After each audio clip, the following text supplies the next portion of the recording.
there's a one-to-one mapping between any memory address in the memory and some block in the cache. There may be multiple sets, but you read it in, then there's some decision as to where to put it and which one to kick out if you have set associativity. But actually, writing is a bit harder. So we know that we write, much less than you read. A equals B plus C, it's got 2 reads and 1 write. Or if you're doing A is BI plus CI of an array, you've got millions of reads and only 1 write for the scalar. So we don't write that much, but you do have to write stuff out. So there are 2 basic strategies. One is write through. So what you say is you write the data to the cache block into main memory. So when you write data, you say, I'll update the cache, and I'll also update the memory. You might say, well, what happens if I'm writing data which hasn't been touched yet? Well, normally, you don't cache on the miss. So what's saying, if you're writing data which isn't in the cache, you don't allocate a cache line, you just write it to the memory. That's a simple way of doing it. The other one is write back, where you write to the cache block only, and you only copy the data back to the main memory when the block is replaced. So what you do is, you just keep everything. This is sort of the more obvious situation. You keep everything close to you in the cache, buzzing around in cache, and then if you read some data and it hits a valid entry in the cache, you have to eject one of your cache lines, you then write it to memory. Well, of course, you don't have to write it to memory if it's not been altered, okay? Because then it's consistent with the memory. So you have a dirty or a clean bit. Whenever you modify a cache line, you flag it as modified, so that when subsequently it's kicked out of the cache, you know whether you need to write it back or not. And in this case, you normally cache on miss. So this is basically saying, I'm going to try and keep everything close to me. I'm going to keep everything in the cache. That's what I'm going to do. I'm going to read and write in the cache. It's quick. I only update memory when I have to. This is saying, I'll write everything through to main memory, but I'll just keep stuff close to me because just as for speed. So it's kind of 2 ends of the spectrum. With write back, not all writes go to main memory. That reduces the memory bandwidth. That's one of your bottlenecks, is that, writing data to memory. The bus to memory is one of your major bottlenecks, and so this is good, but it's harder to implement. With write through, the nice thing is that the main memory always has a valid copy, and we'll see that if you have multiprocessors, then this can be nice. If you have a multiprocessor machine, you always know that the memory has got a valid copy. You might worry that we're going to get a lot of traffic, but basically you can have a write buffer, so you can basically try and you don't immediately write stuff. If you've got 4 writes, you merge them. But these are the two methods you can use. So the cache performance is basically, if you're going to access memory, then you've got 3 factors which impact. One is the hit time to load data from cache to CPU. That's obvious. But also, you've got the proportion of accesses which cause a miss, and you've got the time to load data from main memory to cache. So this is the cache to CPU. This is what happens if the data is in cache, and you hope this is high. But you're also going to have some fraction of data that isn't. So 20% of your accesses go to memory, and then you have a miss time. And you're going to try and obviously minimize all 3, but the main point is this is very, very high. The miss time, actually loading data from main memory, is very expensive. And so as a programmer, you can only affect this. This is the thing that you have to try and target as a programmer. The hardware people can address this and this, but the programmer can try and make sure that your data is cache resident. So that the 3 C's, the 3 reasons you get cache misses are compulsory or cold start. This is unavoidable. The first time you ever access a block, you've got to load it into memory. You've got to load it into cache. So that's basically always going to happen. So you can't get around that. Capacity misses is where your data doesn't fit in cache.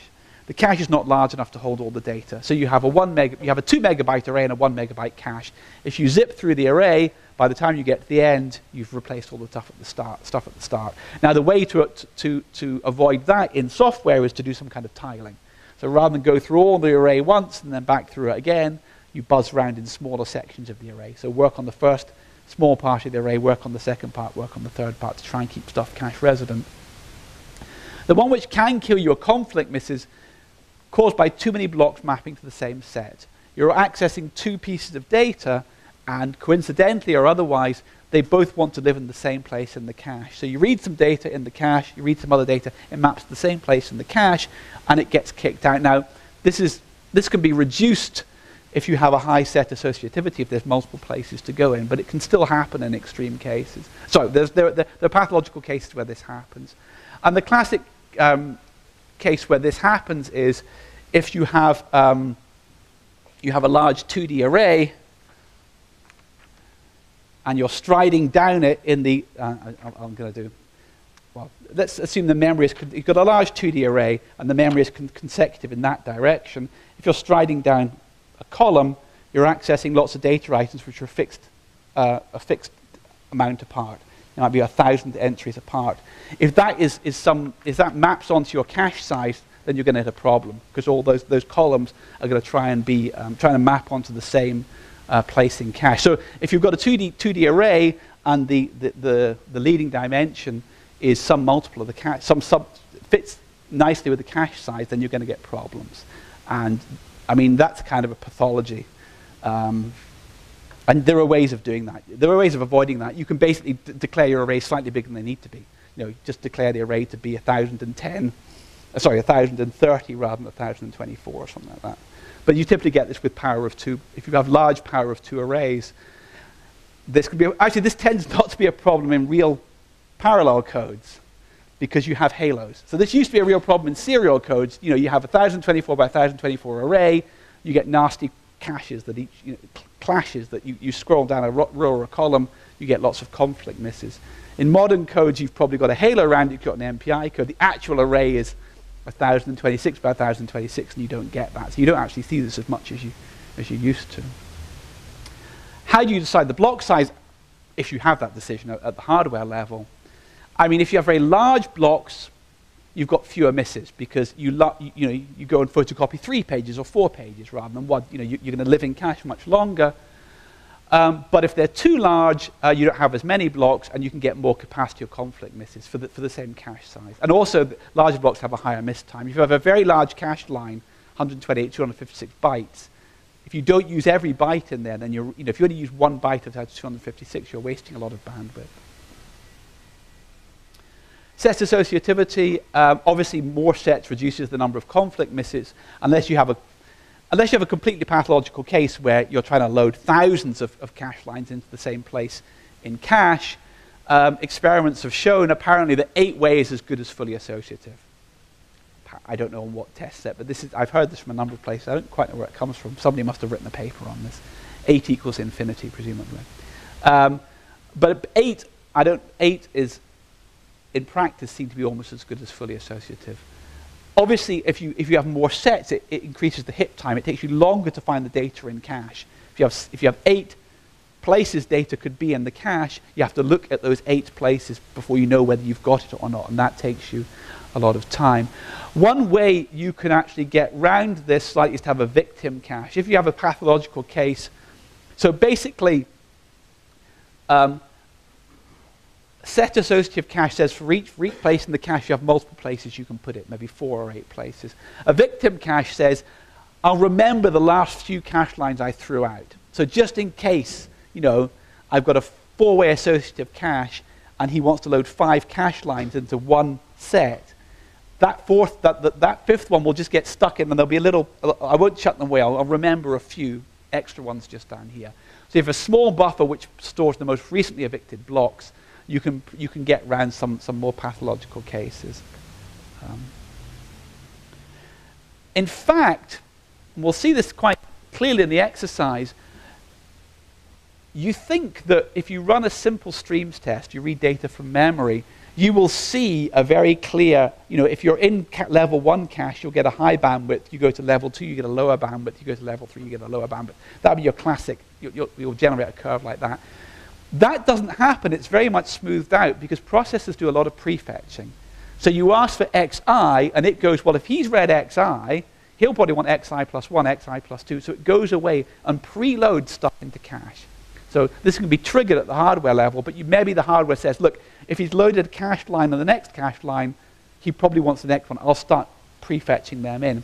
And this actually means that you actually don't, for example, when I ran the exercise, I couldn't see the level 1 cache because the data was being fetched so well into the level 2 that it was always, I don't quite know how it was working, but prefetching, you'll see in the exercise, you can do a simple exercise to turn prefetching off, at least on the Interlagos. You can fool it. But prefetching is a very, very powerful technique, and it means that actually, often the data is in cache before you even need it. Okay? So for long streaming accesses, the processor will have put the data into cache before you even reference it. That can be done in hardware. The hardware can recognize certain patterns and preload them. It requires some support, but some processors, there's some level of how sophisticated you can be, whether it recognizes strided patterns, but most hardware will recognize simple linear patterns and start prefetching. Of course, you can do it in software. You can basically put dummy loads in, which actually just load data into cache if you've got an instruction. So I said hardware prefetch is typically very simple. The compiler can place prefetch instructions ahead of loads. So basically, again, the compiler can say, well, he's looping through this array, he's doing some calculation, then he's going on to the next element. I could preload that data. I could put like a dummy load in. You don't want to do it too far ahead. You don't want to load data you're not going to need, but the compilers, some compilers do this kind of thing anyway. Do software prefetching as well. So in reality, we have multiple levels of cache. We don't have a processor in cache. We have level 1, level 2, and all the way down to main memory.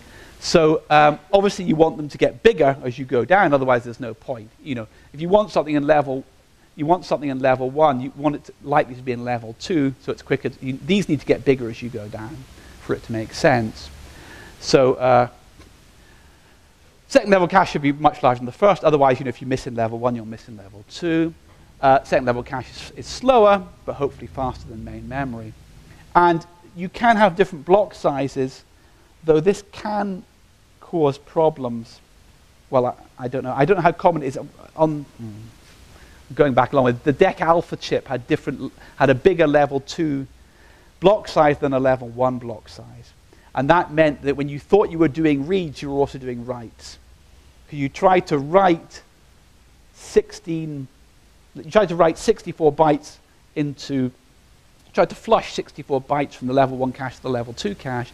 The level 2 cache was 128 byte line, so it then had to read its bigger cache line from memory and merge them together. So I don't know. I don't know how common this is, but I in practice have seen problems when the cache lines don't match up. Maybe that was just a pathology on the DEC Alpha. Typically, everything in level 1 must be in level 2. So there's a kind of a inclusion. You know that basically, if something's in level 1, it's also in level 2 and also in level 3. Okay, you don't have gaps, and this can give you. This is often useful in cache coherency. Because you can see this caching is complicated enough, but it's kind of obvious that if you have a multiprocessor system, I might have a copy of some data in the cache. Somebody else has a copy of the data in their cache. They modify the data. How do I know it's been modified? So caches are complicated enough, but in a multiprocessor system, you have multiple caches, and then in practice, in principle, there could be complete anarchy. So that you have to come up. We'll cover that in the next lecture. Ways to make sure that you know that you've got the most up-to-date version in memory. So 3 levels of cache are commonplace. Separate level 1 caches for instruction and data, combined level 2 and level 3 caches for both. I think that's true on the Interlagos.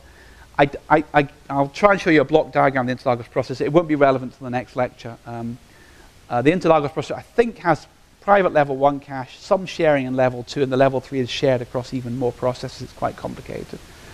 But it is very complicated to design.